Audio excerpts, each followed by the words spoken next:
So hello everyone and welcome to the channel. So before coming to UK, you might have done your research, you might have looked for information online by watching some YouTube videos, internet Google searches with your consultants, and you might have formed some preconceived notions or myths in your brain. And in this video, I just want to break them down because I've been in the UK for past 3 to 4 years and I've experienced UK student life.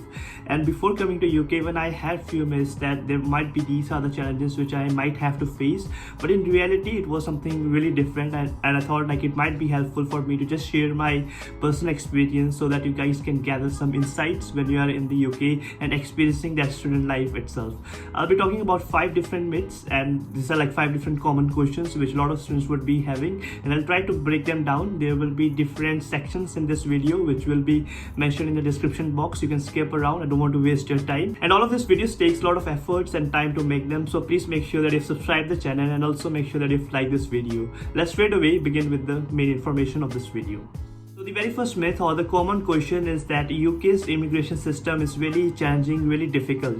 Now here I would like to mention that in the past few years, UK immigration has been eased down as compared to when I actually came. So for example, there is now PSW, post-study work visa opportunity available. So if you're studying an undergraduate degree or a master's degree and you graduate, you get 2 more years to stay in the UK and you don't need any kind of sponsorship for that. If you are doing a PhD program and you graduate with your PhD, you get 3 years of PSW. Whereas before, this was a really big concern for the students because when they had finished their studies, they had to leave UK within like 1 or 2 months, and that 1 or 2 months was a very short span of time in order for them to look for a graduate job after that. So now you've got 2 years of PSW, so the immigration is quite relaxed now. Then secondly, I think UK is one of the country where certain universities don't require IELTS examination. So for example, when I came to University of Strathclyde, I didn't require any English examination. All I needed was my high school grades in English. I think I got 96 marks, and my English IELTS requirement was waived off. And the third thing was like sponsored jobs. Now there is a big concern that it's very hard to get sponsored jobs in the UK, whereas like I've interacted with a lot of different like my colleagues. For example, when I was working on my placement year last year, so I was working in research and development with Procter & Gamble, and there were few Indians who were like employed in that company and they were able to get sponsorship, so which is quite encouraging that I've seen with my own personal experience. I've talked with that people, and all they have said me is that focus on your studies, focus on your education, focus on learning the skills, and like deliver that value to the company and they will be willing to sponsor you. And that value, the value which you will be able to provide is something which you have to show in the interview, the application process itself. And the other thing is that I actually recently interviewed one of the girl, and she was working in India, and they had one of their client which was a bank in UK, and she was able to get a sponsorship job from India itself. So which again is encouraging that there are loads of job opportunities in the UK which are available, and the international students are also getting sponsored. And the second question or the myth is that like most of students ask me that how many hours can they work, especially in the holiday duration. So here I want to break down that in term time in your normal study like duration in the university, you'll be able to work 20 hours in a week, and that 20 hours can be like you can work in 2 different organizations as long as your hours are not exceeding 20 hours. So organization A, you can work 10 hours in a week. Organization 2, you can work 10 hours a week. As long as it is 20 hours, you're not exceeding it, you are within the rules. And the second thing is about holidays. Now this kind of ambiguity in holidays, because I think on the website itself it says that you can work full time. Now this isn't like a proper definition for full time, and some students think they have to like strict themselves for 40 hours itself. And here the thing is that you can work as much as you want in your holiday duration. It's not 40 hours, you can work 50 hours, 60 hours, depending upon your situation, like how much money do you need, what are your financial situation itself.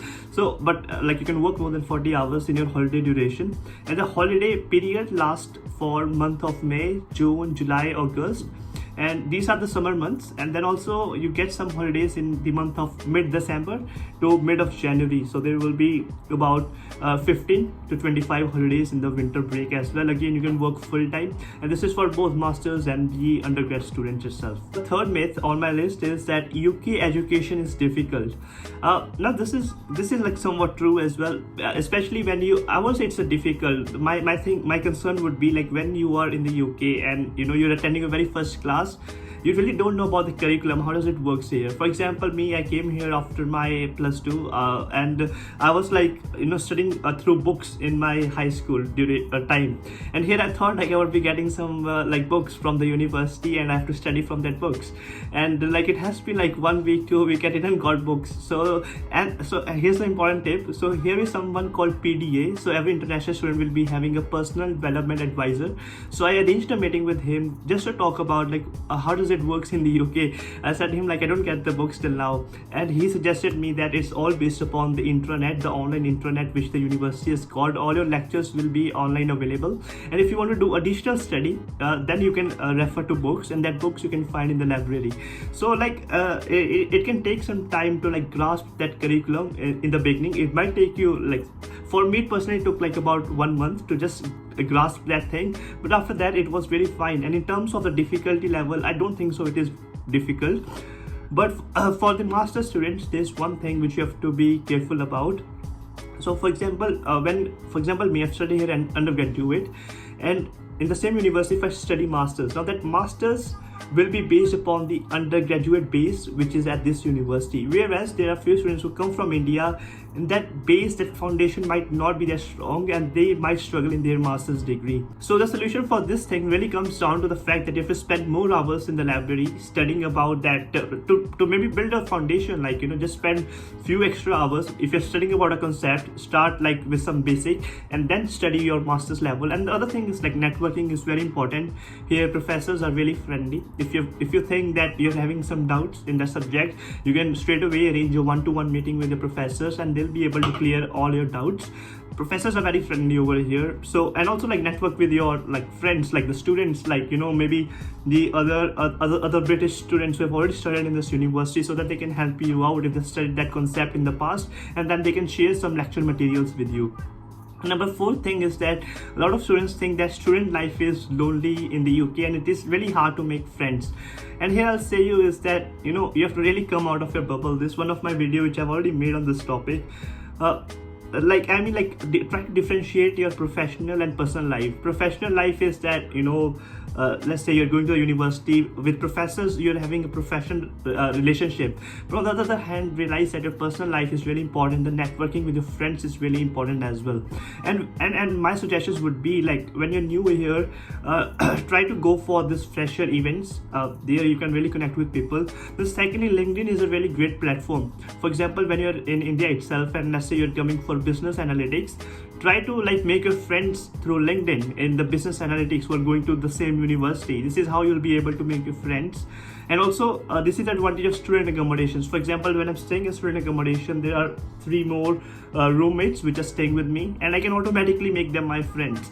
So my suggestion here would be try networking with as many people as possible, and on the same time realize that the friends which you make, try to keep a kind of a distance as well. You need to know that how much information you need to share with your friends, because sometimes you might come and you might think that he's your friend, but in the long term you will realize that he's a really selfish guy. So just be careful that how much information you're sharing with your friends. The 5th myth and a common question is that the living expenses are really high in the UK, and sometimes this can be discouraging for the students. And here I would like to suggest you the main thing in your living expense is really your accommodation. And if you can lower down your accommodation cost, your living expenses can be really well distributed and can be really lower down. And here I would like to suggest a platform called Amber Students. The reason for suggesting Amber Students is due to the fact that the student accommodation prices are really affordable on their platform.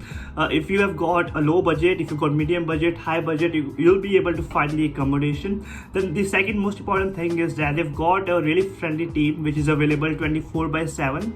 So there's a link mentioned in the description box of this video. You just need to click that link, and in the search tab just filter down the city where you're going to or the university which you're going to, and you'll be able to find all the nearby accommodations.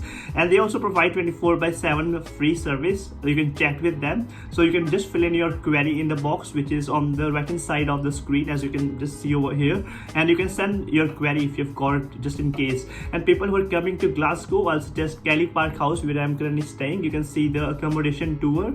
Then otherwise it's a Foundry Courtyard as well. I've made that accommodation tour too. Just like search on the YouTube, you'll be able to get that video quite easily. So I would say that in terms of your living expenses, it can be really lowered down if you're able to find an accommodation which is well within your budget and is available at a lower cost itself. And also there are cashback offers available on Amber Students, and this is another reason that why I'm suggesting you. This is a win-win situation. Do check out Amber Students itself. And in this video, these were the 5 myths which I wanted to really share with the audience. This is my own personal experience. I hope you find some insights. Also make sure to subscribe this channel, like this video, and I'll see you in my next video. Cheers, bye bye.